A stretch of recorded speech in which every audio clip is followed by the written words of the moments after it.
ಉದಾಹರಣೆ ಐತಿ.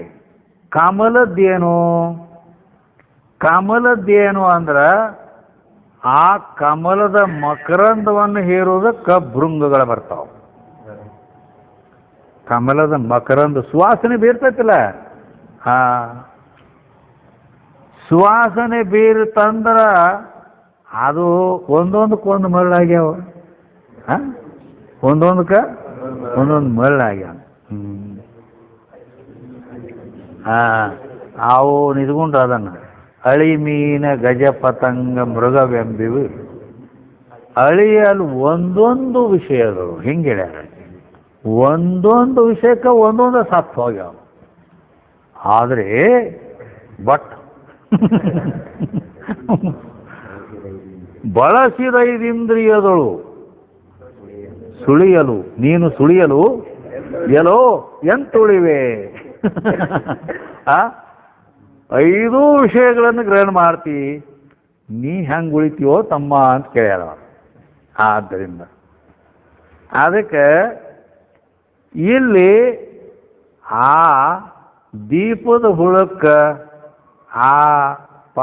ದೀಪಕ್ಕೆ ಮರಳಾಗಿ ದೀಪದ ಹುಳ ಅದೇನೈತಿರ ಪಂಕದ ಹುಳ ಬಂದು ಅದು ಸುಟ್ಕೊಂಡು ಸತ್ತು ಹೋಗ್ತೈತಿ. ಮತ್ತಿನ್ನು ಕಮಲದ ವಾಸನೆಗೆ ಮರಳಾಗಿ ಆ ಭೃಂಗ ಅದು ಬಂದು ಅದು ಸತ್ತು ಹೋಗ್ತೈತಿ. ಹೆಂಗೆ ಸತ್ತು ಹೋಗ್ತೈತಿ? ಹೆಂಗೆ ಸತ್ತು ಹೋಗ್ತೈತಿ ಅಂದ್ರೆ ಕಾಳಿದಾಸರು ಹೇಳ್ಯಾರ. ಕಾಳಿದಾಸರು ಏನು ಹೇಳ್ಯಾರು?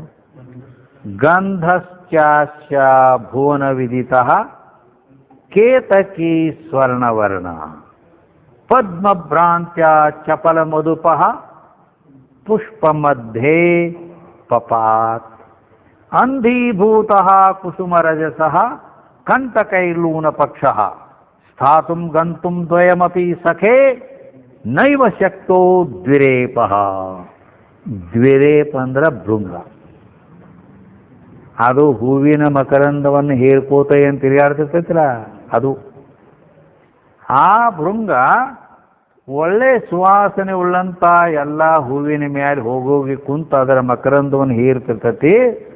ಆ ಸುವಾಸನೆಗೆ ಭಾಳ ಮರಳಾಗ್ತೈತಿ. ಅದು ಕಮಲದ ಹೂವು ಅಂದ್ರೆ ಭಾಳ ಪ್ರಿಯ ಅದಕ್ಕೆ. ಅದರ ಮಕರಂದ ಅದರದು ಸುವಾಸನೆ ಒಳಗೆ ಮಸ್ತಾಗಿ ಒಬ್ಬೊಬ್ರು ಹೆಂಗೆ ಸೆಂಟ್ ಅದು ಹೊಡ್ಕೊಂಡು ಮಸ್ತ್ ಮತ್ತಲ್ಲ ಹಂಗ ಅದು ಇದ್ರ ಮೇಲೆ ಭಾಳ ಪ್ರಿಯ ಆದ ಕೂಡಲೇ ಒಮ್ಮೆ ಏನಾಗ್ತೈತೆ ಅಂದ್ರೆ ಅದು ಹಿಂಗೆ ಹಾಡಿ ಹೋಗ್ತಿರ್ತೈತಿ. ಕಮಲದ ಹೂ ಎಲ್ಲೈತಿ ಅಂತೇಳಿ ಹುಡುಕ್ಯಾಡ್ಕೋತ ಹೋಗು ಎಳೆದಾಗ ಕೇದಿಗೆ ಬನದ ಮೇಲೆ ಹಾದು ಹೋಗ್ತಿರ್ತೈತಿ ಅಂತದ. ಕೇದಿಗೆ ಬನದ ಮೇಲೆ ಹೋಗುವಾಗ ಅದಕ್ಕೆ ಕೇದಿಗೆ ಹೂನು ಅದು ತೆನಿಗತಿ ಆಗಿರ್ತೈತಿ. ಅದದು ಸುಗಂಧ ಬರತೈತಿ. ಅದು ಸುಗಂಧ ಬರ್ತೈತಿ ಅಂತ ಹೆಣ್ಮಕ್ಳು ಎಲ್ಲಿ ಇಟ್ಕೋತಾರ? ತಲೆಯಾಗ ಯಾಕ ಕೊಳಾಗ ಯಾಕೆ ಕಟ್ಕೊಳ್ಳುದಿಲ್ಲ?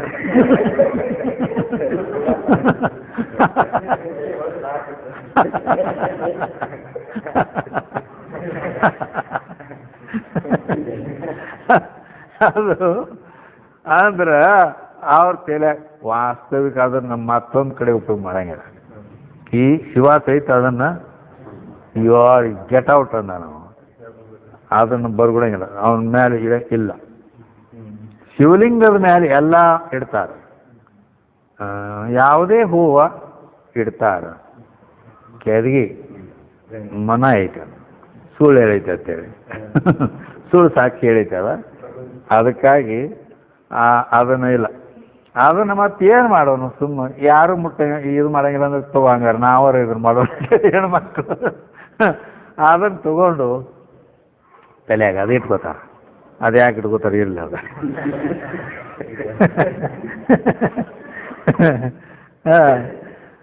ಅಂದ್ರ ಈ ರೀತಿ ಕ್ಯಾದಗಿ ಒಣದ ಮ್ಯಾಲೆ ಆ ಭೃಂಗ ಹೋಯ್ತು. ಹೋಗುವಾಗ ಅದರದ್ದು ಸುಗಂಧ ಬರ್ತೈತಿ, ವಾಸನೆ. ಸುಗಂಧ ವಾಸನೆ ಏನು ಇದಕ್ಕೆ ಬತ್ತಲ್ಲ, ಅದು ಮೊದಲ ಮರಳಾಗಿರ್ತೈತೆ. ಮರಳಾದದ್ದಕ್ಕೆ ಅದಕ್ಕೇನು ವಿಚಾರ ಇರಂಗಿಲ್ಲ. ಅದು ಯಾರು ಅದಕ್ಕೆ ಮರಳಾಗಿರ್ತಾರ ನೋಡು, ಅದ್ರ ಮುಂದೆ ಏನಾಗ್ತೈತಿ ಪರಿಣಾಮ ಅನ್ನೋದು ವಿಚಾರ ಇರಂಗಿಲ್ಲ ಅವ್ರಿಗೆ. ಹಿಂಗೋಗಿ ಬಾವಿ ಬಿದ್ದ ಬಿಡ್ತಾವ. ಅದಕ್ಕೆ ಅದು ಹೋಗಿ ಹೂವಿನೊಳಗ ಇದು ಕಮಲ ಪದ್ಮ ಭ್ರಾಂತ್ಯ ಚಪಲ ಮಧುಪಹ ಪುಷ್ಪ ಮಧ್ಯೆ ಪಪಾತ್. ಅದು ಪದ್ಮ ಭ್ರಾಂತಿ ಅಂದ್ರೆ ಕಮಲದ ಹೂವು ಐತಿ ಅಂತೇಳಿ ಭ್ರಾಂತಿಯಿಂದ ಅದು ಕ್ಯಾದಗಿ ಹೂವು ಐತಿ, ಕಮಲದ ಹೂವು ತಿಳ್ಕೊಂಡು ಹೋಗಿ ಪುಷ್ಪ ಮಧ್ಯೆ ಪಪಾತ್ ಹೂವಿನಾಗ ಹೋಗಿ ಒಮ್ಮೆಲೆ ದಡಗ್ಗನ ಕಮಲದ ಹೂವಿನಾಗ ಹೆಂಗ ಒಬ್ಬ ಗಾದಿ ಮೇಲೆ ಹೆಂಗೆ ಬಿದ್ದಂಗ ಹಿಂಗ ಹೋಗಿ ಆರಾಮ್ ತೀರ ತಿಳ್ಕ ಹಿಂಗ ಬೀಳ್ತೈತಿ. ಅದ್ರಾಗ ಮುಳ್ಳಿರ್ತಾವ. ಕ್ಯಾದಿಗೆ ತುಂಬ ಎಲ್ಲ ಕಡೆ ಹಿಂಗೆ ಹಿಂಗೆ ಹಿಂಗೆ ವಂಕ ಮುಳ್ಳಿರ್ತಾವ. ಹಿಂಗೆ ಹೋಗಿ ಅದು ಹೋಗಿ ಆ ಹೂವಿನೊಳಗೆ ಹಿಂಗೆ ಕುಂಡ್ರಬೇಕತ್ ಹೋಗೋದ್ರಾಗನ ಹಿಂಗೆ ಪಂಕ ಏನಿರ್ತಾವಲ್ಲ, ಪಂಕ ಹಿಂಗೆ ಬರ್ರತ್ತೆ ಹಿಂಗೆ ಹೋಗುವಾಗ ಅವು ಎರಡು ಕಡೆ ಮುಳ್ಳು ಹಿಂಗೆ ಮಾಡಿ ಹರ್ಕೊಂಡು ಬಿಡ್ತಾವೆ. ಆಗ್ತೈತೆ ಅದಕ್ಕೆ ಅವು ಪಂಕ ಹರಿದ್ಬಿಡ್ತೈತೆ. ಪಂಕ್ ಹರಿದಾಗ ಮತ್ತೇನು ಎರಡು ಪಂಕ್ ಹರಿದು ಅಂದ ಕೂಡ್ಲೇನ ಕಡ್ಕೊಂಡು ಬೀಳ್ತೈತಿ. ಎಲ್ಲಿ? ಆ ಕ್ಯಾದಗಿ ತನಿ ಒಳಗೆ ಕಡ್ಕೊಂಡು ಬಿತ್ತು ಅಂದ್ರ ಅಂಧೀಭೂತ ಕುಸುಮ ರಜಸ. ಕುಸುಮ ರಜಸ ಅಂದ್ರೆ ಹೂವಿನ ಸೂಕ್ಷ್ಮ ಕಣ ಇರ್ತಾವ. ಆ ಕ್ಯಾದಗಿ ತನಿಗೆ ಸುಂಕದ ಗತಿ ಸಣ್ಣ ಹೊಟ್ಟೊಟ್ಟಿರ್ತೈತಿ. ಆ ಸೂಕ್ಷ್ಮ ಕಣ ಈ ಭೃಂಗದ ಕಣ್ಣಾಗಿ ಬೀಳ್ತಾವ. ಕಣ್ಣಾಗಿ ಬಿದ್ದ ಕೂಡಲೇ ಆದ್ರ ಕಣ್ಣ ಹೋಗ್ಬಿಡ್ತಾವ. ಅಂಧೀಭೂತ ಕಣ್ಣು ಹೋಗ್ಬಿಟ್ಟು ಕಂಠಕೈಲೂನ ಪಕ್ಷ ಮುಳ್ಳಿನಿಂದ ಪಂಕ್ ಹರಿದಾವ್. ಆ ತೆನೆಯ ಸೂಕ್ಷ್ಮ ಕಣಗಳು ಕಣ್ಣಾಗಿ ಬಿದ್ದು ಕಣ್ಣು ಹೋಗ್ಯಾವ. ಹಾರಾಡ್ಬೇಕಂದ್ರ ಪಂಕಿಲ್ಲ, ನೋಡ್ಬೇಕಂದ್ರ ಕಣ್ಣಿಲ್ಲ. ಸ್ಥಾತುಂ ಗಂತುಂ ನೈವ ಶಕ್ತೋ ದ್ವಿರೇಪ. ಅಲ್ಲಿ ಕುಂದಿರ್ಬೇಕಂದ್ರೂ ಏನು ಕಣ್ಣಿಲ್ಲ, ಕುಂದ್ರ ಹಾರೋಬೇಕಂದ್ರ ರೆಕ್ಕೆ ಇಲ್ಲ. ಹಿಂಗಾಗಿ ಒದ್ದಾಡಿ ಒದ್ದಾಡಿ ಒದ್ದಾಡಿ ಒದ್ದಾಡಿ ಅದ್ರಾಗ ಸತ್ತು ಹೋಗುತ್ತದೆ. ಹಿಂಗ ವಿಷಯಕ್ಕೆ ಮರಳಾದ ಮನುಷ್ಯ ಅವಂದು ಇದೇ ಗತಿ. ಹಿಂಗ ಆ ವಿಷಯದಾಗನ ಒಳ್ಳ್ಯಾಡಿ ಒಳ್ಳ್ಯಾಡಿ ಒಳ್ಳ್ಯಾಡಿ ಸತ್ತು ಹೋಗುತ್ತಾನೆ. ಆದ್ದರಿಂದ ಇಲ್ಲಿ ಕಮಲದ ಹೂ ಕೊಟ್ಟ ದೃಷ್ಟಾಂತ ಕೊಟ್ಟಾರ. ಅದು ಕಮಲದ ಭ್ರಾಂತಿಯಿಂದ ಹೋಗಿ ಕ್ಯಾದಗಿ ತೆನೆಯಾಗಿ ಬಿದ್ದು ಅದ್ರ ಪರಿಸ್ಥಿತಿ ಹಿಂಗಾತು. ಇನ್ನು ಕ್ಯಾದಗಿಯಲ್ಲಿ ಅಂದ್ರೂ ಅದ ಪರಿಸ್ಥಿತಿ ಅದಕ್ಕೆ ಐತಿ. ಆ ಭೃಂಗ ಹೋಗಿ ಕಮಲದ ಹೂವಿನೊಳಗೆ ಕುಂದಿರ್ತದೆ. ಕಮಲದ ಹೂವಿನೊಳಗೆ ಕುಂತು ಅಂದ್ರೆ ಆವಾಗ ಏನಾಕತಿ? ಅದರ ಮಕರಂದವನ್ನು ಹೇಳ್ತದೆ, ಅದರ ಸುಗಂಧಕ್ಕೆ ಮರಳಾಗಿ ಇಲ್ಲಿ ಒಟ್ಟನ ಹೋಗೋದೇ ಬೇಡ, ಅಲ್ಲೇ ಕುಂದಿರ್ತದೆ. ಅಲ್ಲೇ ಕುಂತು ಕೂಡ್ಲೇನ ಹೊತ್ತು ಮುಣುಗುತ್ತದೆ. ಸೂರ್ಯ ಅಸ್ತಾದ ಅಂದ ಕೂಡ್ಲೇನ ಆ ಕಮಲ್ ಏನ್ ಮಾಡ್ತದೆ? ಹಿಂಗಿದ್ದದ್ದು ಹಿಂಗ್ ಮುಚ್ಕೊಂಡ್ಬಿಡ್ತದೆ. ಮುಚ್ಕೋತಂದ್ರೆ ಒಳಗೆ ಸಿಕ್ಬಿಡ್ತದ, ಮುಟ್ಟಿಗೆಯಾಗ ಸಿಕ್ತವ. ಒಳಗ ಸಿಕ್ಕೊಂಡ್ಬಿಡ್ತು. ಪೂರ ಮುಚ್ಕೊಂಡು ಕೂಡ್ಲೇನ ಅದಕ್ಕೆ ಶಕ್ತಿ ಹಿಂಗೈತಿ. ಈ ಒಣ ಕಟ್ಟಿಗೆ ತಲೆ ಇದು ಕಟ್ಟಿಗೆ ಕೊರದು ತೂತು ಹೊಡೆದು ಹೊರಗೆ ಇದು ಮಾಡೋ ಶಕ್ತಿ ಐತೆ ಅದಕ್ಕೆ. ಕಟ್ಟಿಗೆ ತೂತು ತೆಗೆದು ಇದು ಮಾಡೋ ಶಕ್ತಿ ಐತಿ. ಕರೆ ಮರಳಾಗಿರ್ತೈತಲ್ಲ, ಅದಕ್ಕೆ ಮರಳಾಗಿರ್ತೈತೆ. ಮರಳಾದದಕ್ಕೆ ಮರಣವೇ ಗತಿ ಅಂದಂಗತ್ತ.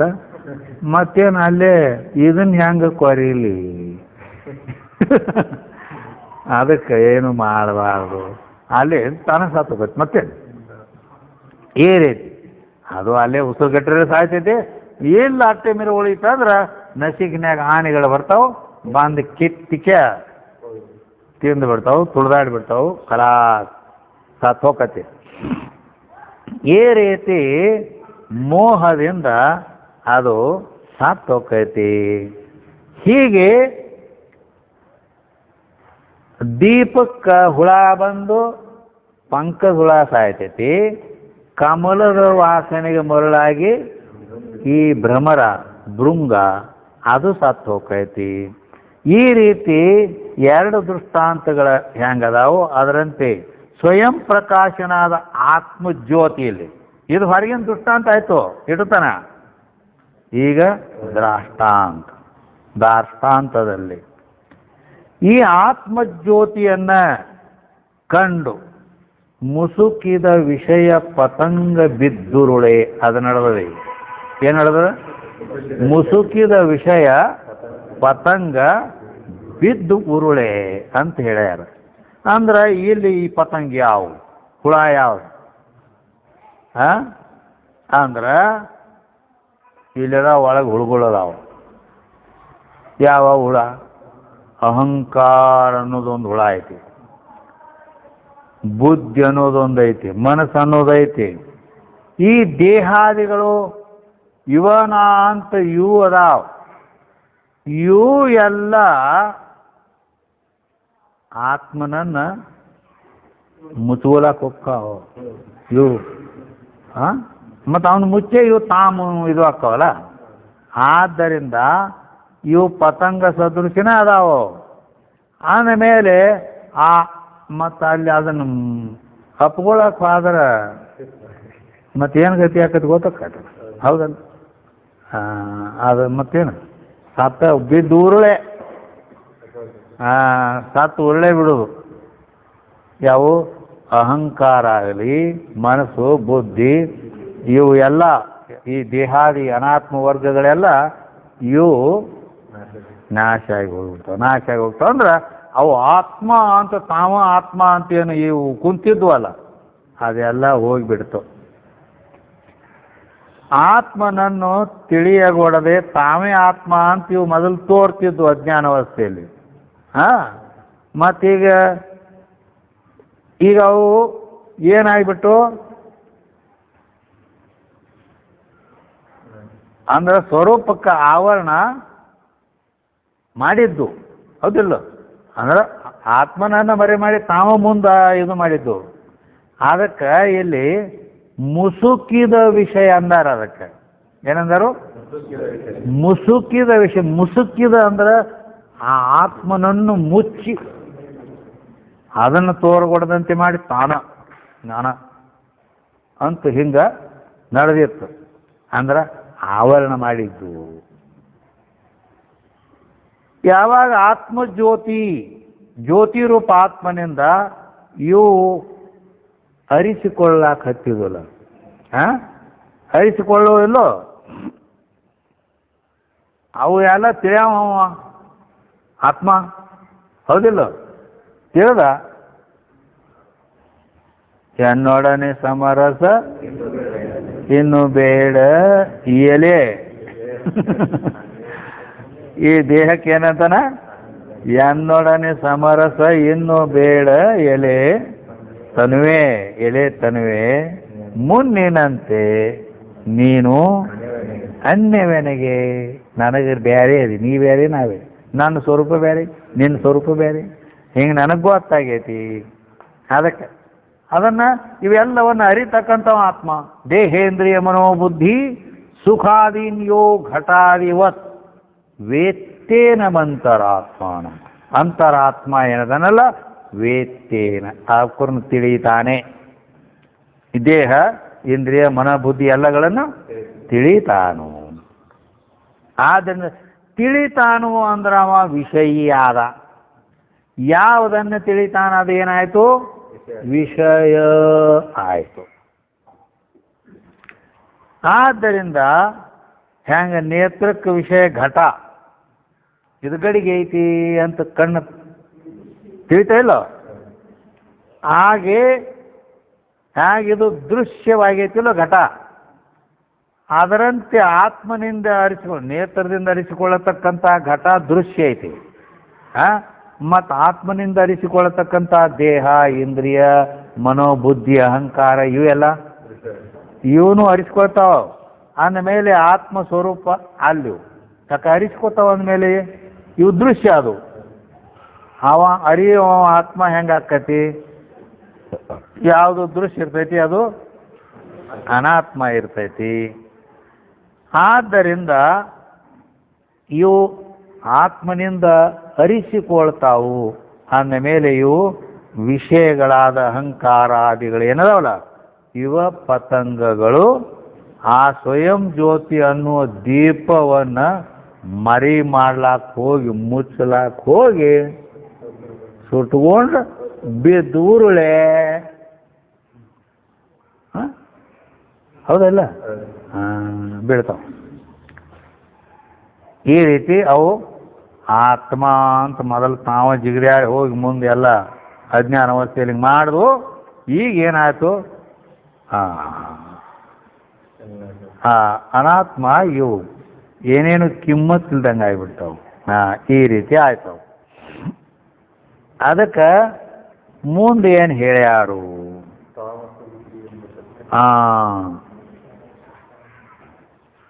ತಾಮಸ ಬುದ್ಧಿ ಎಂಬ ಕತ್ತಲೆ ಇವು ಅಳಿಯೇ.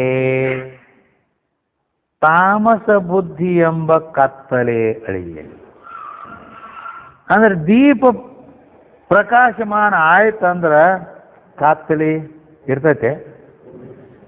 ಕತ್ತಲೆ ಅಳಿಯೇ, ಕತ್ತಲೆ ಇರಂಗಿಲ್ಲ. ಆಮೇಲೆ ಇದರಂತನ ಡಬಲ್ ದೃಷ್ಟಾಂತ ಐತಲ್ಲ, ಇದು ದೀಪ ಪ್ರಕಾಶ ಆಯ್ತಂದ್ರೆ ಕತ್ತಲೆ ಹೋಗ್ಬಿಡ್ತೈತಿ. ಮತ್ತೆ ಕಮಲಕ್ಕೆ ಏನು ಸಂಬಂಧ ಮಾಡ್ಬೇಕು? ಕಮಲ ಅರಳಿತಂದ್ರ ಕತ್ತಲೆ ನಾಶ ಆಕತಿ. ಅದಂಗ ನಾಶ ಆಕತ್ರಿ? ಕಮಲ ಅರಳಿದ್ರೆ ಕತ್ತಲೆ ಹೆಂಗ್ ನಾಶ ಆಕತಿ ಅಂದ್ರ ಕಮಲ ಅರಳಬೇಕಾದ್ರೆ ಯಾವಾಗ ಅರಳತೈತಿ? ಸೂರ್ಯನ ಪ್ರಕಾಶ ಬಂದ ಅದ್ರ ಮ್ಯಾಗ ಬಿದ್ದಾಗ ಕಮಲ ಅರಳತೈತಿ. ಮತ್ ಕತ್ಲೆ ಎಲ್ಲಿ ಇರ್ತೈತಿ ಅವಾಗ? ನೋಡ್ರಿ ಹೆಂಗ ಎಷ್ಟು ತಲಿ ಅವ್ರದ್ದು ನಿಜಗುಂಡ್ರದು. ಎರಡು ಉದಾಹರಣೆ ಜೋಡ್ ಹಿಂಗ್ ಹೋಗ್ಬೇಕಾದ್ರೆ ಅದಕ್ಕೆ ಕಮಲ ಸೂರ್ಯನ ಕಿರಣ ಬಿದ್ದ ಬಳಿಕನ ಅರಳತೈತಿ. ಸೂರ್ಯ ಕಿರಣಗಳು ಬೀಳಲಿಲ್ಲ ಅಂದ್ರ ಕಮಲ ಅರಳಂಗಿಲ್ಲ. ಆದ್ದರಿಂದ ಕಮಲ ಅರಳಿತು ಅಂದ್ರ ಅವ ಕತ್ತಲೆ ಅಂದ್ರೆ ಕಮಲ ಅರಳೈತಿ ಅಂದ್ರೆ ಮತ್ತೆ ಸೂರ್ಯನ ಪ್ರಕಾಶ ಐತಿ. ಸೂರ್ಯನ ಪ್ರಕಾಶ ಐತಿ ಅಂದ್ರೆ ಕತ್ತಲೆ ಹೋಗಿ ಐತಿ. ಈ ರೀತಿ ಹಿಂಗ ಇವುಗಳಂತೆ ಮನಮಾಣಿಗಳಿಗೆ ಸಾಕ್ಷಿಯಾದ ಪ್ರತ್ಯೇಗಾತ್ಮ ಜ್ಯೋತಿಯೇ ನಾನಿದ್ದೇನೆ ಅಂತ ತಿಳಿದಾಗ, ಅಂತ ಆತ್ಮ ಜ್ಯೋತಿ ಸ್ವಯಂ ಪ್ರಕಾಶ ಜ್ಯೋತಿಯೇ ನಾನಿದ್ದೇನೆ ಅಹಮಸ್ಮಿ ಅಂತ ತಿಳ್ಕೊಂಡ ಅಂದ್ರ ಅಜ್ಞಾನ ಅನ್ನುವ ಕತ್ತಲೆ ಅಳಿಯೇ. ಅಜ್ಞಾನ ಅನ್ನೋ ಕತ್ತಲೆ ಹೋಗೇ ಬಿಡ್ತೈತಿ. ಮತ್ತೇನಂದ್ರು? ಮಸಗಿ ಸುಜ್ಞಾನವೆಂತೆಂಬ ಮಹಾಪ್ರಭೆ ಪಸರಿಸಿ. ಮಸಗಿ ಸುಜ್ಞಾನವೆಂತೆಂಬ ಮಹಾಪ್ರಭೆ ಪಸರಿಸಿ ಅಂದ್ರ ದೀಪ ಪ್ರಜ್ವಲಿತವಾಗಿ ಉರಿಯಿತು ಅಂದ್ರ ಆ ಬೆಳಕಿಗೆ ಮನೆ ತುಂಬ ಅದರ ಬೆಳಕ ಪಸರಿಸ್ತೈತಿಲ್ಲೋ, ಹಬ್ಬತದ.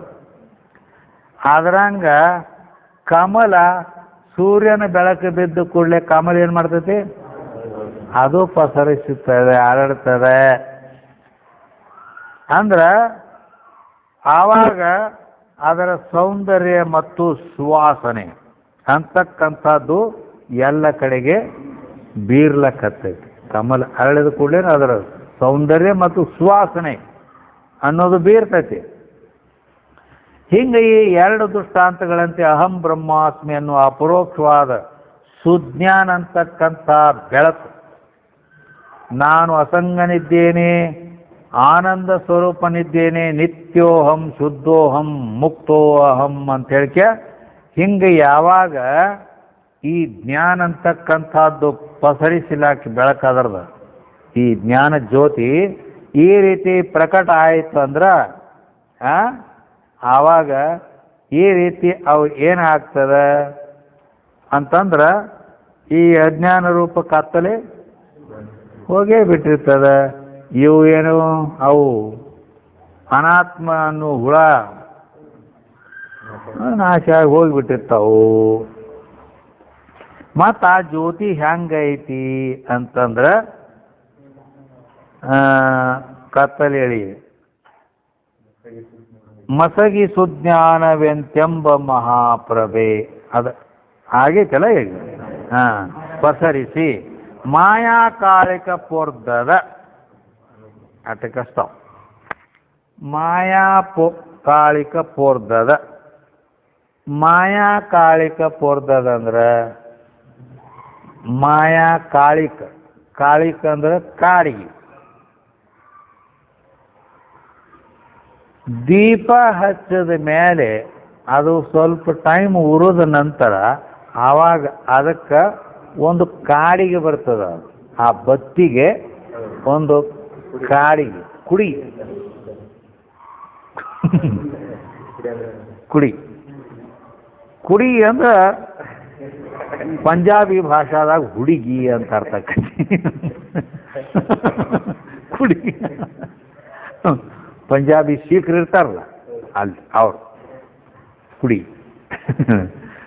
ಆ ದೀಪಕ್ಕೆ ಕುಡಿ ಬಂತು ಅದು ಅಂದರೆ ಕಾಡಿಗೆ ಮಂಕ ಬಂತು ಅಂತ ಅಂದುಕೊಳ್ಳೇನ ಆ ದೀಪ ಏನಾಕತಿ ಡಿಮ್ ಆಕತಿ. ಡಿಮ್ ಅಂದ್ರ ಮಂದ ಆಕತಿ ಅದು.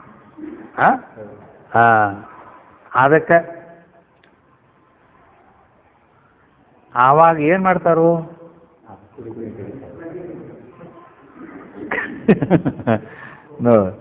ಕೈಲೇ ಏನು ಮಾಡಂಗಿಲ್ಲ, ಒಂದು ಕಡ್ಡಿ ತಗೊಂಡು ಹೊಡಿತಾರೆ. ಹೌದಿಲ್ಲ? ಅದಕ್ಕೆ ಇಲ್ಲಿ ಕಡ್ಡಿ ಯಾವುದು ಜ್ಞಾನ ಅಂತಕ್ಕಂಥ ಕಡ್ಡಿ ಅದ.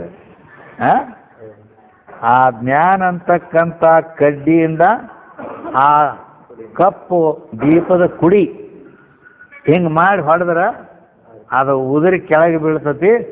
ಆನಂತರ ಏನಾಕೈತಿ ಅಂದ್ರೆ ದೀಪ ಪ್ರಜ್ವಲಿತವ ಪ್ರಕಾಶಮಾನ. ಮಹಾಲಿಂಗರಂಗರು ಒಂದು ಉದಾಹರಣೆ ಇದಕ್ಕೆ ಬಹಳ ಸುಂದರ ಹೇಳ್ತಾರ ಅವರು. ಏನು ಹರಿಯೋಮ್ ಪೋಣಿ 2 ತಾಸಿಗೆ ಬಂದದ.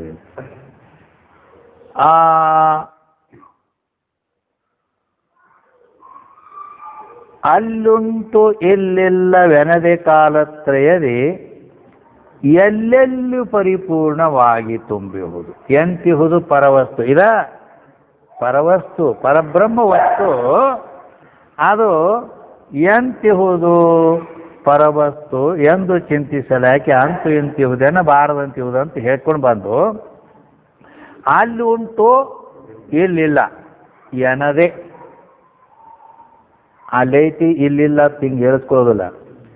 ಕಾಲತ್ರಯದಿ 3 ಕಾಲಗಳಲ್ಲಿ ಮತ್ತು ಎಲ್ಲೆಲ್ಲೂ ಎಲ್ಲ ದೇಶಗಳಲ್ಲಿ ಪರಿಪೂರ್ಣವಾಗಿ ತುಂಬಿಹುದು ಅಂತ ಹೇಳಿದ್ರು. ಹಿಂಗಾರ ಐತಿ ಬರಾಬರಿ ಹೌದಲ್ಲ?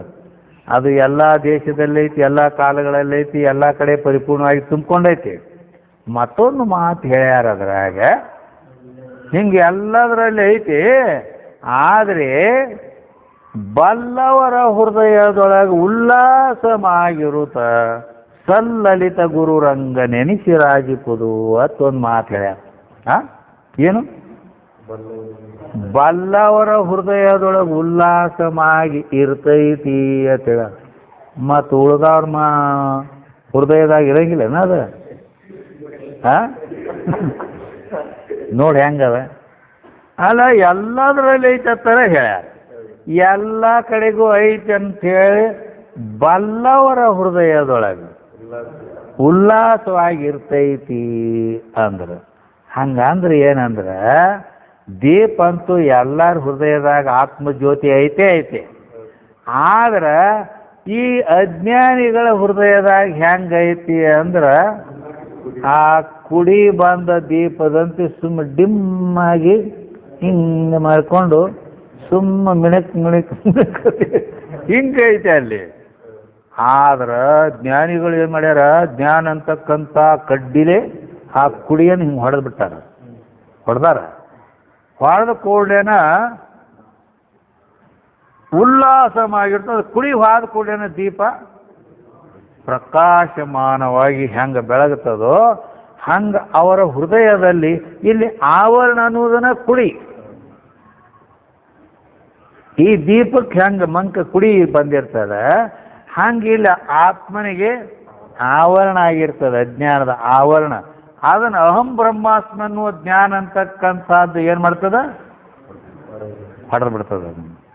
ಹೊಡೆದಾಗ ಆ ಕುಡಿ ಏನೈತಿ ಉದುರಿ ಬೀಳ್ತದೆ.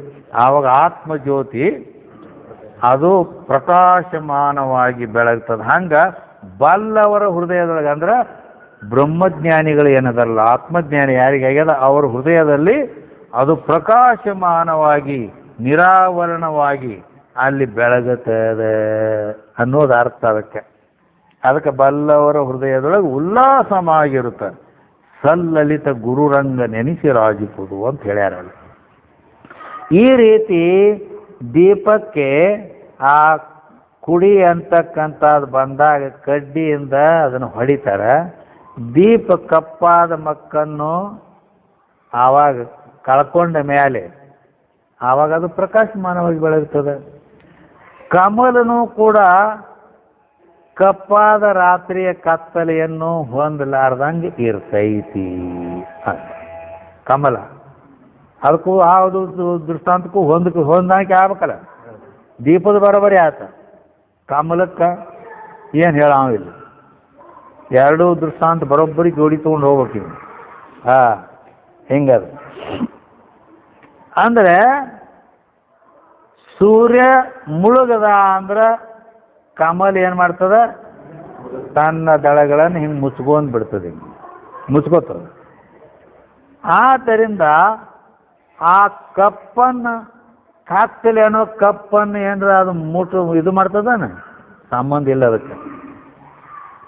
ಕತ್ತಲೆ ಅನ್ನೋದನ್ನ ಆ ಹೂವ ಸಂಬಂಧ ಮಾಡ್ಕೊಳಂಗಿಲ್ಲ.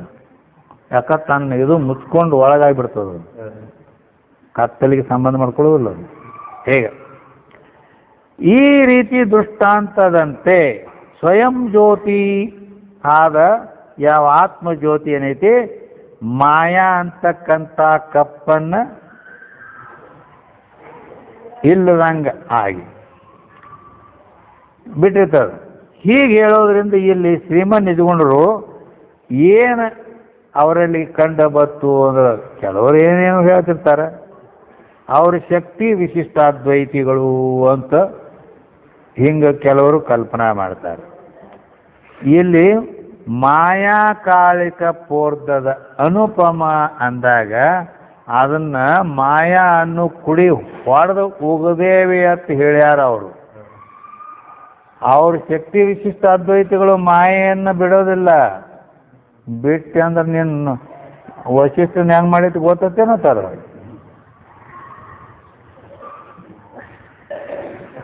ಹೌದಿಲ್ಲ? ಮಾಯೆಗೆ ಮಿಥ್ಯೆ ಅನ್ಲಕ್ಕ ಬರಂಗಿಲ್ಲ.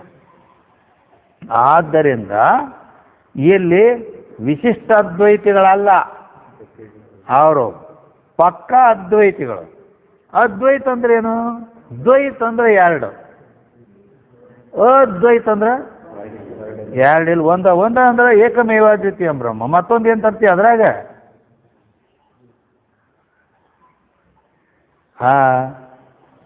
ಮಾಯಾ ಮಾತ್ರಮಿದಂ ದ್ವೈತಂ ಅದ್ವೈತಂ ಪರಮಾರ್ಥತಃ. ಮಾಯಾ ಇದ್ದದ್ದ ದ್ವೈತ ಆಕೈತಪ್ಪ, ಅದ್ವೈತಂ ಪರಮಾರ್ಥತಃ ಅದು ಸತ್ಯವಾಗಿ ಒಂದೇ. ಅದು ಅದಕ್ಕೆ ಯಾವುದೊಂದು ಇಲ್ಲ, ಮಾಯಾ ಇಲ್ಲ, ಏನಿಲ್ಲ, ಅವಿದ್ಯೆ ಇಲ್ಲ, ಯಾವುದೂ ಈ ಸಂಬಂಧ ಇಲ್ಲ. ಅದಕ್ಕೆ ಇಲ್ಲಿ ಹೆಡ್ಡಿಂಗ್ದಾಗ ಹೇಳ್ಯಾರ ಅವರು, ಏನು ಜ್ಯೋತಿ ಬೆಳಗುತ್ತಿದೆ, ವಿಮಲ ಪರಂ ಜ್ಯೋತಿ ಬೆಳಗುತ್ತಿದೆ. ಮಾತು ಮನಗಳಿಂದ ಅತ್ತತ್ತ ಮೀರಿದ ಸಾತಿಶೇದ ನಿರುಪಾಧಿಕ. ಇವು ಎರಡು ಕುರಿಂದನ ಪಕ್ಕ ಅಲ್ಲಿ ಇದು ಹೊಡ್ತತಿ. ವಿಮಲ್ ಅಂದಾಗನ ಅಲ್ಲಿನೂ ಯಾವ ಅವಿದ್ಯಾ ಮಾಯಾದಿ ರಹಿತ ಅಂತನ ಅರ್ಥ ತಗೊಂಡ್ರು ಪರವಾಗಿಲ್ಲ. ಅಲ್ಲದೆ ನಿರುಪಾಧಿಕ ಅಂದಾಗ ಮತ್ತೆ ಎಲ್ಲಿದು ಮಾಯಾ ಅಂದಾಗ ಉಪಾಧಿನ ಅಲ್ಲ ಅದ. ನಿರುಪಾಧಿಕ ಅಂದ್ರೆ ಮತ್ತೆ ಎಲ್ಲಿತ್ತ ನಾವು ಅದನ್ನ. ಆದ್ದರಿಂದ ಈ ರೀತಿ ಅಲ್ಲಿ ಅವರು ಪಕ್ಕ ಅದ್ವೈತಿ, ಅವರು ಶಕ್ತಿ ವಿಶಿಷ್ಟ ಅದ್ವೈತಿಗಳ ಅಲ್ಲ. ಆದ್ದರಿಂದ ಈ ರೀತಿ ಆ ಆತ್ಮಜ್ಯೋತಿ ಹಿಂಗದ. ಅದಕ್ಕೆ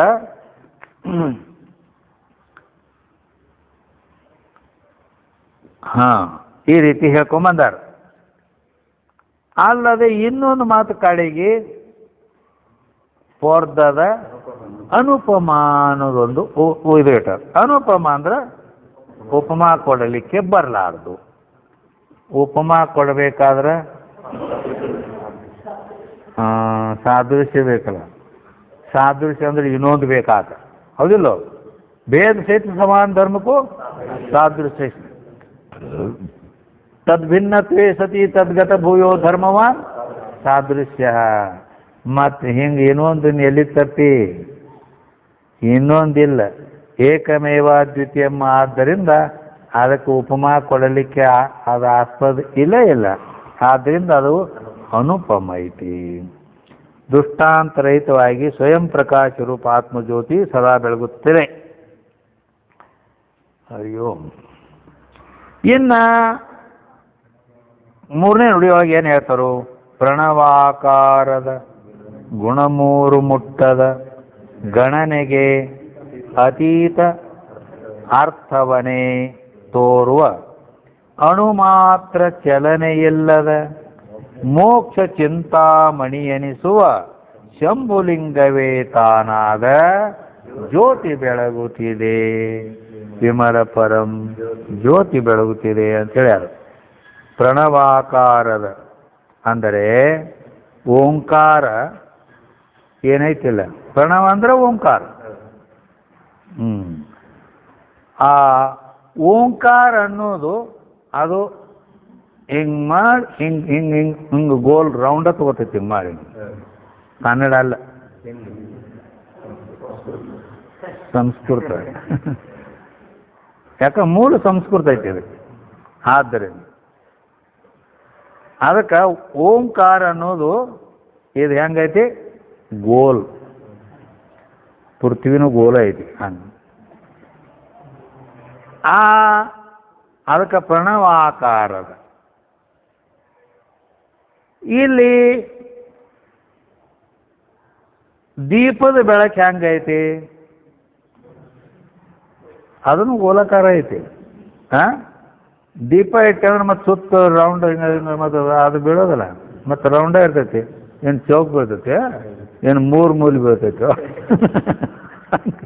ಹೌದಲ್ಲ, ವರ್ತುಳ ಆಕಾರನೇ ಬೀಳೋದು. ಇದರಂತೆ ಕಮಲ್ ಹೆಂಗಿರ್ತೈತಿ? ಮತ್ತೆ ಅದು ರೌಂಡ ಇರ್ತದ. ಹಿಂಗ ರೌಂಡ ಅದ, ದುಂಡಾಕಾರನೇ ಇರ್ತೈತಿ.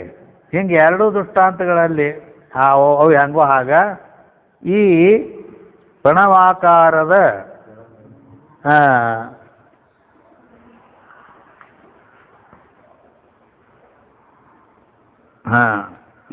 ಪ್ರಣವಾಕಾರದ ಗುಣಮೂರು ಮುಟ್ಟದ ಗಣನೆಗೆ ಅತೀತ ಅರ್ಥವನ್ನೇ ತೋರುವ ಅಂತ ಇಲ್ಲಿ ಏನು ಹೇಳ್ಯಾರ. ಅಂದ್ರ ಶ್ರವಣಕ್ಕೆ ಅರ್ಥರೂಪವಾದ ಪರಬ್ರಹ್ಮ ವಸ್ತು ಅದು ಹೆಂಗೈತಿ? ಪರಿಪೂರ್ಣ ಐತಿ. ಪರಿಪೂರ್ಣ ಐತಿ ಅಂದ್ರ ಅದಕ್ಕೆ ಇಲ್ಲಿ ಜ್ಞಾನ ಮುದ್ರೆಯಲ್ಲಿ ಹೆಂಗ್ ಮಾಡ್ಯಾರಿ? ಹಿಂಗೆ ಹೆಂಗೈತಿ? ರೌಂಡ್ ಐತಿ, ಗುಂಡ್ ಐತಿಲ್ಲ ಹಾಂಗ ಪರಿಪೂರ್ಣ ಅದು ಈ ರೀತಿ. ಆದ್ದರಿಂದ ಪ್ರಣವಾಕಾರದ ಅಂತ ಹೇಳೋ ತಾತ್ಪರ್ಯ ಈ ಉದ್ದೇಶದಿಂದ ಹೇಳ್ಯಾರು ಅಂತ. ಅದು ಬ್ರಹ್ಮನೂ ಪರಿಪೂರ್ಣ ಐತಿ, ಇಲ್ಲಿ ದೃಷ್ಟಾಂತ ಕೊಟ್ಟ ದೀಪದ ಪ್ರಕಾಶ ಆಗಲಿ ಅದು ವರ್ತುಳಾಕಾರ ಐತಿ, ಕಮಲನು ದುಂಡಾಕಾರನೇ ಐತಿ. ಆದ್ದರಿಂದ ಪ್ರಣವಾಕಾರದ ಅಂತ ಹೇಳ್ಕೊಂಡು ಬಂದಾರ. ಅದಕ್ಕೆ ಪರಮಾರ್ಥ ಗೀತೆಯಲ್ಲಿ ಕೂಡ ಮುನ್ನವೇ ಸರ್ವಾತ್ಮಕವೇನಿಪ್ಪ ಪ್ರಣವಂ ಅಂತ ಹಿಂಗಲ್ಲಿ ಪರಮಾರ್ಥ ಗೀತೆದಾಗ ಬಂದದ. ಅದು ಈಗ ಶ್ರುತಿಯಲ್ಲಿ ಬಂದದು. ಪ್ರಣವೋ ಧನು ಶರೋ ಹ್ಯಾತ್ಮ ಬ್ರಹ್ಮತಲ್ಲಕ್ಷ ಮುಚ್ಯತೆ ಅಪ್ರಮತ್ವೇನ ವೇದ್ದವ್ಯಂ ಶರವತನ್ಮಯೋ ಭವೇತಂತ ಹಿಂಗ ಅದು ಮುಂಡಕ ಉಪನಿಷತ್ತಿನ 2:2-4 ಬಂದದ್ದು. ಮುಂಡಕ ಉಪನಿಷತ್ತಿನ 2:2-4 ಏನು ಬಂದ? ಪ್ರಣವೋ ಧನುಷ್ಯರೋ ಹ್ಯಾತ್ಮ ಬ್ರಹ್ಮತಲ್ಲಕ್ಷ ಮುಚ್ಯತೆ ಅಪ್ರಮತ್ವೇನ ವೇದ್ದವ್ಯಂ ಶರವತನ್ಮಯೋ ಭವೇತ್ ಅಂತ ಹೇಳೈತೆ. ಅಂದರೆ ಪ್ರಣವೋ ಧನು,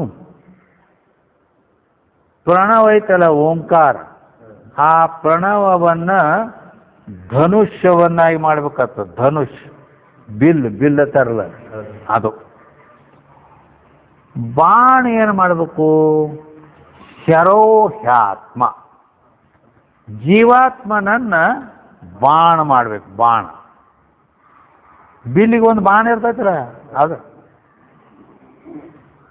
ಈ ಬಾಣ ಹೋಗೋದು ಬಾಣನ ಎಲ್ಲಿಗೆ? ನಾವು ಎಲ್ಲಿ ಗುರಿ ಇಟ್ಟಿರ್ತೇವೆ ಅಲ್ಲಿಗೆ ಹೋಗ್ತೈತಿಲ್ಲ, ಹೌದಲ್ಲ? ಪ್ರಣವ ಅಂತಕ್ಕಂಥ ಓಂಕಾರವನ್ನೇ ಧನುಷ್ಯವನ್ನಾಗಿ ಬಿಲ್ಲನ್ನು ಮಾಡಿ ಶರೋಹ್ಯಾತ್ಮ ಜೀವಾತ್ಮನನ್ನೇ ಬಾಣವನ್ನಾಗಿ ಮಾಡಿ ಗುರಿ ಅದಕ್ಕಿಡಬೇಕು ಅಂತ ಕೇಳಿದ್ರೆ ಬ್ರಹ್ಮತಲ್ಲಕ್ಷ ಮುಚ್ಯತೆ, ಬ್ರಹ್ಮಕ್ಕೆ ಗುರಿ ಇಡ್ಬೇಕಂತ.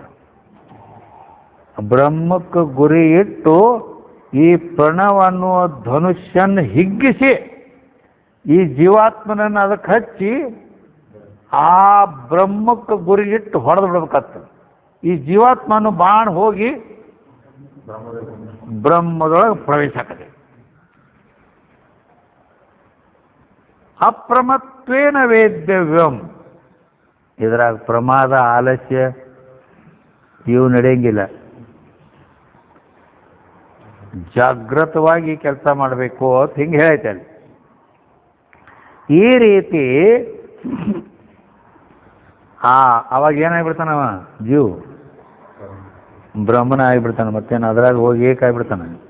ಈ ರೀತಿ ಅದಕ್ಕೆ ತಸ್ಯ ವಾಚಕ ಪ್ರಣವ ಅಂತ ಓಂಕಾರ ವಾಚಕ ಅಂತ ಅದಕ್ಕೆ ಹೇಳ್ಯಾರ. ಬ್ರಹ್ಮವೇ ವಾಚ್ಯ, ಅದು ವಾಚಕ. ಓಂಕಾರ ವಾಚ್ಯ, ಬ್ರಹ್ಮ ವಾಚ್ಯ. ವಾಚಕ ಅಂದ್ರೆ ಅದನ್ನು ತಿಳಿಸೋದು, ಹೇಳೋದು, ಹೇಳಲ್ಪಡೋದು. ವಾಚ್ಯ ಅಂದ್ರೆ ಅದಕ್ಕೆ ಅರ್ಥ, ಅದು ಬ್ರಹ್ಮ ಇದೆ, ವಾಚ್ಯ ಇದೆ ಅಂತೇಳಿ ಪತಂಜಲಿ ಯೋಗ ಸೂತ್ರದಲ್ಲಿ ಕೂಡ ಇದನ್ನು ಹೇಳ್ಕೊಂಬಂದಾರೆ.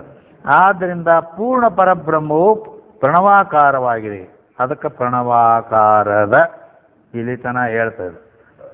ಏನು ಮುಂದೆ ಗುಣಮೂರು ಮುಟ್ಟದೆ ಅಂತ ಏನಂದಾರಲ್ಲ ಅದು. ಗುಣಮೂರು ಮುಟ್ಟದೆ ಅಂದ್ರೆ 3 ಗುಣ ಮುಟ್ಟಂಗಿಲ್ಲ ಅಂತ, ಅದರ ಬಿಟ್ಟು ಬ್ಯಾರೆ ಅಂದ್ರೆ ಈ ಗುಣ ಅಂದ್ರೂ ಬಣ್ಣ ಅಂತನೂ ಅರ್ಥ ಆಕತಿ. ಗುಣ ಅಂದ್ರೆ ಬಣ್ಣ. ಅದಕ್ಕೆ ಈ ದೀಪ ಕೆಂಪ ಹಸಿರ ಹಳದಿ ಬಣ್ಣ ರೂಪಗಳಿಂದ ಈ ದೀಪ ಹಿಂಗಿರ್ತೈತೇನ? ಹಸಿರ ಕೆಂಪ ಇರ್ತೈತೇನ? ಈಗ ನಾವು ಹಚ್ಚಿದ ದೀಪ ಅದು ಬಲ್ಪ್ ಅಲ್ಲ. ಮತ್ತೆ ಹೆಂಗಿರ್ತೈತಿ? ಶುಭ್ರ ಬೆಳ್ಳಗೆ ಇರ್ತೈತಿ, ಬೆಳ್ಳಗೆ. ಅದಕ್ಕೆ ಪುಂಡರೀಕ, ಪುಂಡರೀಕ ಅಂದ್ರೆ ಪುಂಡರೀಕ ಪಾಂಡುರಂಗ. ನೋಡಿ ಭಾಳ ವಿಚಿತ್ರ ಐತಿ ಮಾತು. ಪುಂಡರೀಕ ಪಾಂಡುರಂಗ. ಪಾಂಡುರಂಗನ್ನ ಹೋಗಿ ನೋಡು, ಕೆಟ್ಟ ಕಾರ್ಗದಾನ. ನೋಡಿ पंढरपूरದಾಗ कसा आहे कसा आहे काळे आहे काळा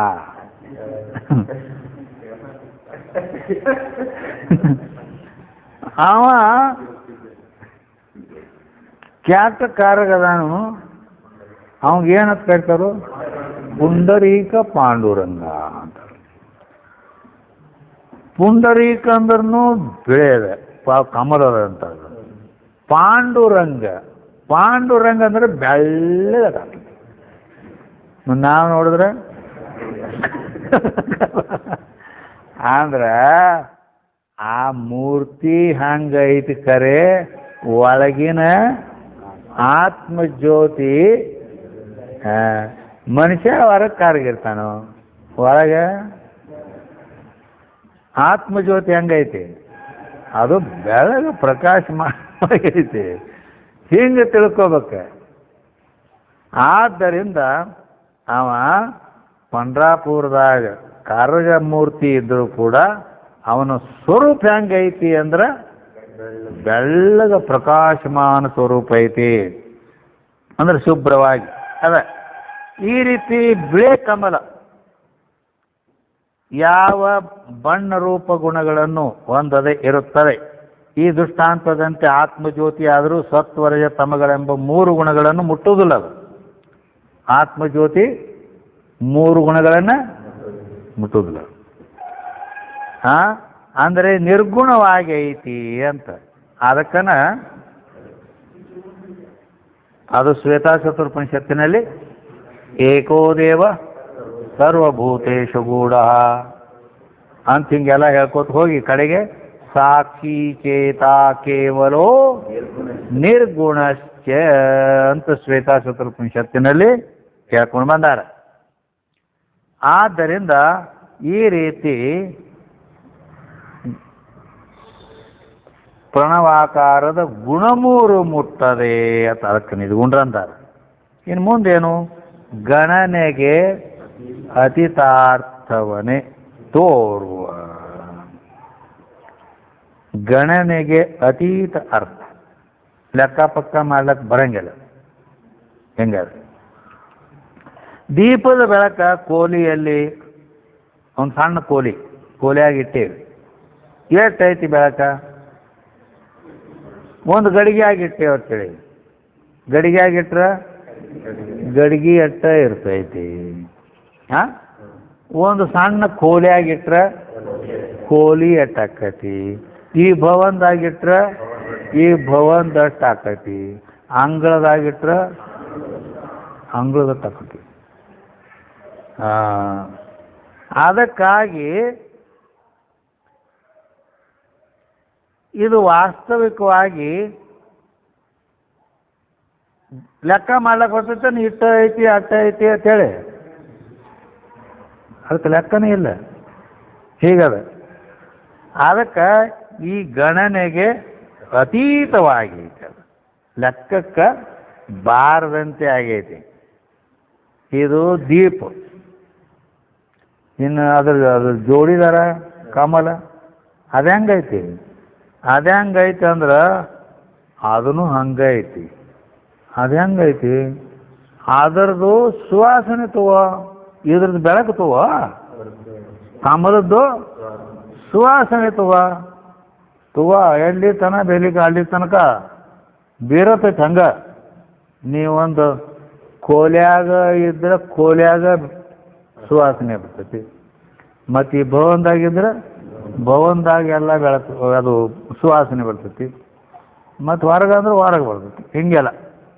ಅದಕ್ಕಾಗಿ ಸುವಾಸನೆ ಅನ್ನೋದು ಅದನ್ನು ಕೂಡ ಇಟ್ಟ ಅಟ್ಟೇನಿಲ್ಲ. ಅದನ್ನು ಲೆಕ್ಕಕ್ಕೆ ಬರ್ಲಾರ್ದಂಗೆ ಐತೆ. ಅದು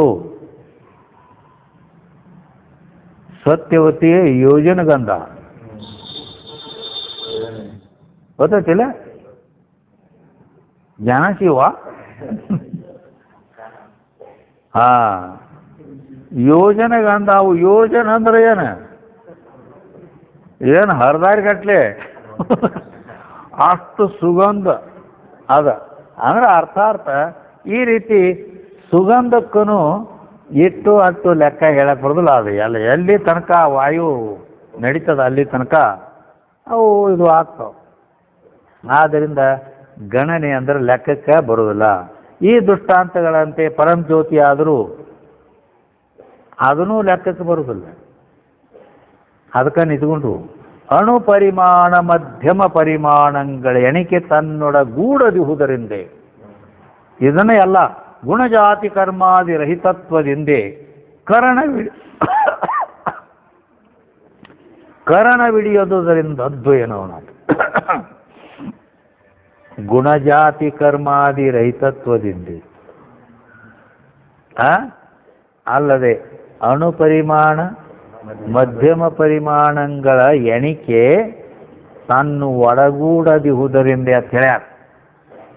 ಆತ್ಮ ಅಣುವಿನೆಷ್ಟದಾನು, ಮಧ್ಯಮ ಪರಿಮಾಣ ಅಂದ್ರೆ ದೇಹದಷ್ಟದಾನು, ಆತಷ್ಟದಾನು ಇಷ್ಟದಾನಂತ ಏನಾರ ಅವಂಗ ಅಳತಿ ಲೆಕ್ಕ ಹಾಕ್ತೇನಂದ್ರ ಆತ್ಮನಿಗೆ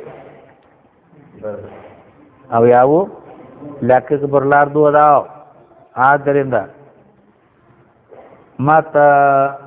ಮತ್ ಹೆಂಗಾರ ತಿಳ್ಕೊಳ್ಳೋದು ಅಂದ್ರೆ ಆಕಾಶವತ್ ಸರ್ವಗತಶ್ಚ ನಿತ್ಯ ಅಂತ ಶ್ರುತಿ ಹೇಳಿ, ಆಕಾಶದಂತೆ ಎಲ್ಲ ಕಡೆಗೂ ಪರಿಪೂರ್ಣವಾಗಿ ತುಂಬಿಕೊಂಡದಾನು ಅಂತ ತಿಳ್ಕೊಳ್ಳೋದು.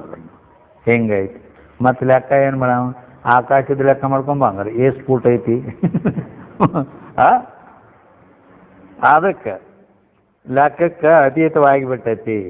ಅಲ್ಲದೆ ಅಣು ಮಾತ್ರ ಚಲನೆ ಇಲ್ಲದ, ಅದಕ್ಕೆ ಚಲನೆ ಅಂತಕ್ಕಂಥದ್ದು ಸ್ವಲ್ಪ ಕೂಡ ಇಲ್ಲ. ಮತ್ತೆ ಇಲ್ಲಿ ಹೊಂದಾಣಿಕೆ ಹ್ಯಾಂಗ? ದೀಪ ಗಾಳಿಯಾಗಿಟ್ರ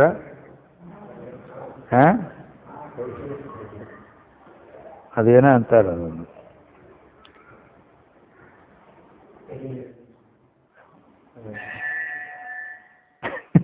ಅದಕ್ಕೊಂದು ಏನೋ ಬೇರೆ ಹೆಸರು ಇಟ್ಟಾರ ಲೌಕಿಕರು. ನೀನು ದೀಪ ರಾವಲ್ಲಿ ಇಟ್ಟೆ ಅಂತ ಕೇಳ್ಯಾರ ಅವ್ರಿಗೆ. ಗಾಳಿ ಗೀಳಿ ಹತ್ತಿತ್ತಂತ ಮಾಳಿಗೆ ಮೇಲೆ ಇಟ್ಟೆ ಅಂದ ತಗಿ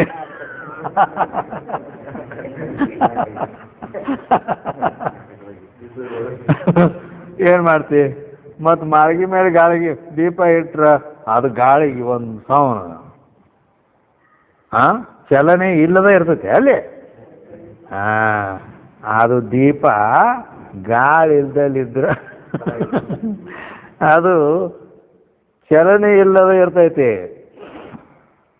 ಆದ್ದರಿಂದ ಅದು ಗಾಳಿ ಇಲ್ಲದ ಜಾಗದಾಗಿಟ್ರ ಒಂದು ಸ್ವಲ್ಪ ಕೂಡ ಅದಕ್ಕೆ ಚಲನವಲ್ಲ, ನಳಿಗಾಡೋದು ಇಲ್ಲ.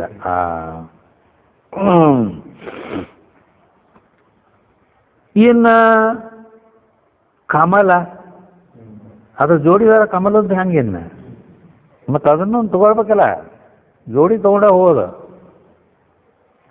ಅದಕ್ಕೆ ಅದು ಸರೋವರ ಹಳ್ಳ ಇರ್ತೈತಲ್ಲ, ತಗ್ಗಿನಾಗಿರ್ತೈತಿ, ತೆಗ್ಗಿನೆಲ್ಲ ಅಂದಾಗ ಮತ್ತೆ ಈ ಕಡೆ ಗಿಡ ಗಂಟೆ ಅವು ಇರ್ತಾವು, ಅದು ತೆಗ್ಗಿನಾಗ ಇರ್ತೈತಿ. ಅದು ಸರೋವರ ಅಲ್ಲಿ ನೀರಾಗ ಈ ಕಮಲ ಇರ್ತೈತಿ. ಅಂದ ಮೇಲೆ ಅದಕ್ಕೆ ಗಾಳಿ ಹತ್ತುವುದಿಲ್ಲ. ಆದ್ದರಿಂದ ಆ ಕಮಲ ಗಾಳಿ ಇಲ್ಲದನ ಇರುವುದರಿಂದ ಕಮಲ ಆದರೂ ಅದನ್ನು ಹಿಂಗಡ್ಬೇಕು, ಅದನ್ನು ಹಿಂಗೇನು ಗೋಣದ ಹಾಕೋದಿಲ್ಲ ನಿಮಗೆ. ಹೇಗೆ ಚಲನ ರಹಿತ ಆಗಿರ್ತೈತಿ.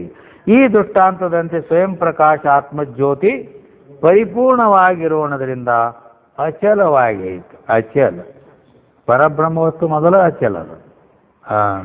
ಆದ್ದರಿಂದ ಸ್ವಲ್ಪ ಆದರೂ ಕೂಡ ಅದರಲ್ಲಿ ಚಲನವಲ್ಲೇ ಇಲ್ಲ. ಮೋಕ್ಷ ಚಿಂತಾಮಣಿ ಎನಿಸುವ ಶಂಭುಲಿಂಗವೇ ತಾನಾದ ಅಂತ ಹೇಳಿದ್ರ ಕಡೆಗೆ.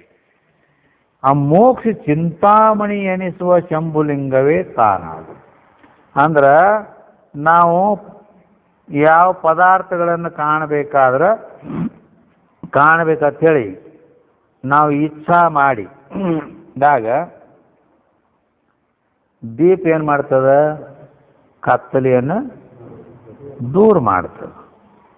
ಆವಾಗ ಅದು ಮನೆಯೊಳಗಿನ ಎಲ್ಲ ವಸ್ತುಗಳನ್ನು ತೋರಿಸಿಕೊಡ್ಲಾಕ ಆ ಚಿಂತಾಮಣಿ ಪ್ರಾಯ ಆಗೈತೆ. ನಾವು ನೋಡ್ಬೇಕಂತೀವಿ, ನಮಗೇನು ಬೇಕಾಗೈತಿ ಅದನ್ನ. ಯಾಕಂದ್ರೆ ಅಲ್ಲಿ ಅನೇಕ ಇಟ್ಟಿರ್ತಾರೆ. ಒಂದು ಸಕ್ರೆ ಡಬ್ಬಿ ಇರ್ತೈತಿ, ಒಂದು ಚಹಾ ಪುಡಿದು ಇರ್ತೈತಿ, ಒಂದು ಖಾರ ಪುಡಿದು ಇರ್ತೈತಿ. ಇಲ್ಲಕಂದ್ರೆ ಮತ್ತೆ ಚಹಾ ಮಾಡಾಗ ಸಕ್ರೆ ಹಾಕೋದು ಹೋಗಿ ಮತ್ತೆ ಖಾರ ಪುಡಿ ಹಾಕಿದ್ರೆ ಏನು ಮಾಡ್ತೀವಿ? ಅದಕ್ಕೆ ಮತ್ತೆ ಅದನ್ನು ದೀಪದ ಬೆಳಕಿನಾಗ ಬರೋರು ನೋಡ್ಬೇಕಲ್ಲ. ಅದಕ್ಕಾಗಿ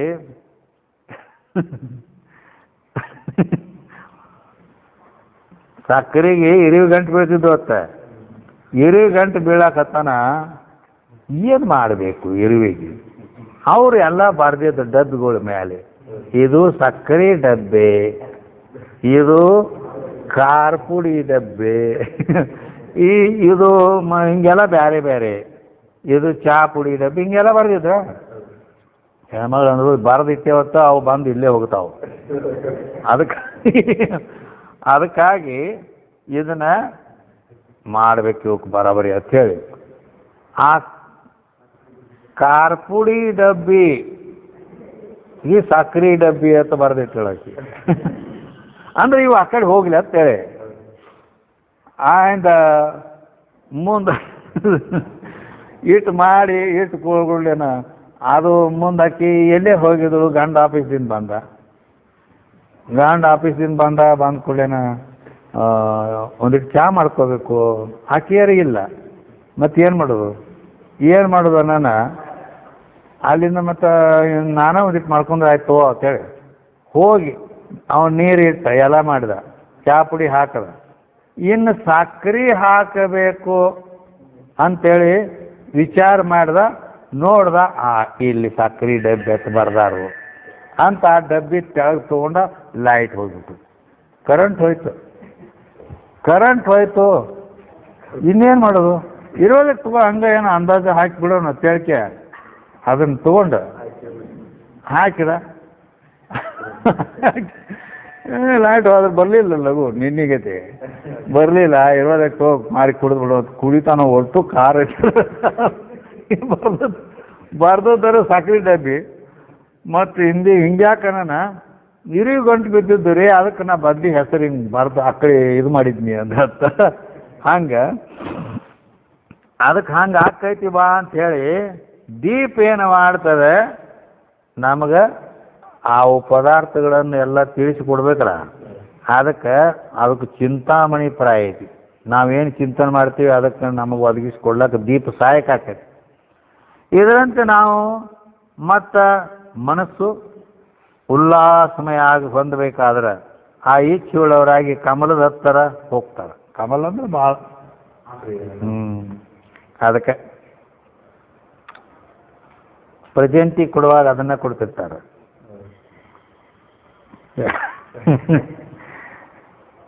ತನ್ನ ಸೌಂದರ್ಯವನ್ನು ಸುವಾಸನೆಯನ್ನು ಕೊಟ್ಟು ಅದು ಕಮಲದ ಹೂ ಮನಸ್ಸನ್ನ ಸಂತೋಷ ಪಡಿಸ್ತದೆ. ಆದ್ದರಿಂದ ಚಿಂತಾಮಣಿ ಪ್ರಾಯವಾಗಿರ್ತದೆ. ಈ ದೃಷ್ಟಾಂತಗಳಂತೆ ಶಂಭುಲಿಂಗ ಅವನು ನಾವು ಬೇಡಿದ ಮೋಕ್ಷವನ್ನು ಕೊಡುವಲ್ಲಿ ಅವ ಹೆಂಗದನ ಚಿಂತಾಮಣಿ ಪ್ರಾಯ ಆಗಿದ್ದಾನೆ. ಇಂಥ ಸ್ವಯಂ ಜ್ಯೋತಿ ಶಂಭುಲಿಂಗನೇ ನಾನಿದ್ದೇನೆ ಅಂಥೇಳಿ ತಿಳ್ಕೊಂಡಂತ ಆ ವೃತ್ತಿಯಲ್ಲಿ ಆರೂಢವಾಗಲ್ಪಟ್ಟಂತ ಬ್ರಹ್ಮಾಕಾರ ವೃತ್ತಿಯಲ್ಲಿ ಆರೂಢವಾಗಿ ಬೆಳಗತಕ್ಕಂಥ ಜ್ಯೋತಿ ಬೆಳಗುತ್ತಿದೆ, ಸ್ವಯಂ ಜ್ಯೋತಿ ಬೆಳಗುತ್ತಿದೆ. ಅದು ಯಾವಾಗಲೂ ಬೆಳಗ್ತಾ ಇರ್ತದೆ. ಆದ್ದರಿಂದ ಜ್ಯೋತಿ ಬೆಳಗುತ್ತಿದೆ ವಿಮಲ ಪರಂ ಜ್ಯೋತಿ ಬೆಳಗುತ್ತಿದೆ ಮಾತು ಮನಗಳಿಂದ ತತ್ತ ಮೀರಿದ ಸಾತಿಶಯದ ನಿರುಪಾಧಿಕ ನಿರ್ಮಲ ಜ್ಯೋತಿ ಬೆಳಗುತ್ತಿದೆ. 2 ತಾಸು ಆಗಿ ಹೋಗೈತಿ.